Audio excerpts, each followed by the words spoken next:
প্রকৌশল বা ইঞ্জিনিয়ারিং এবং ডিপ্লোমা ইন ইঞ্জিনিয়ারিং কি? চট্টগ্রামের প্রথম প্রাইভেট পলিটেকনিক এনআইটি থেকে সবাইকে জানাচ্ছি শুভেচ্ছা।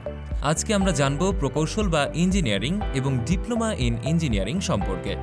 প্রকৌশল বা ইঞ্জিনিয়ারিং হচ্ছে মানুষের জীবনকে সহজ এবং দৈনন্দিন বিভিন্ন সমস্যাবলীর সমাধান করার জন্য বিজ্ঞান ভিত্তিক এবং প্রযুক্তিগত জ্ঞানের প্রয়োগ। ইঞ্জিনিয়াররা বিজ্ঞান, গণিত, প্রযুক্তি এবং বাস্তব অভিজ্ঞতা প্রয়োগ করার জন্য তাদের কল্পনা শক্তি, বিচার ক্ষমতা এবং যুক্তি প্রয়োগ ক্ষমতা ব্যবহার করেন। এর ফলাফল হচ্ছে উন্নততর নিত্য প্রয়োজনীয় বস্তু এবং নিত্য ব্যবহার্য কর্মপদ্ধতির আবির্ভাব, যেটি প্রতিদিনের জীবনকে সহজ করে দেয়। ডিপ্লোমা ইন ইঞ্জিনিয়ারিং হল কারিগরি শিক্ষা বোর্ড কর্তৃক পরিচালিত 4 বছর মেয়াদী একটি কোর্স। বাংলাদেশে প্রতিটি পলিটেকনিকে ডিপ্লোমা ইঞ্জিনিয়ারিং কোর্স করানো হয়। এখানে 4 বছরে মোট 8টি সেমিস্টার, প্রতিটি সেমিস্টার 6 মাসের হয়ে থাকে।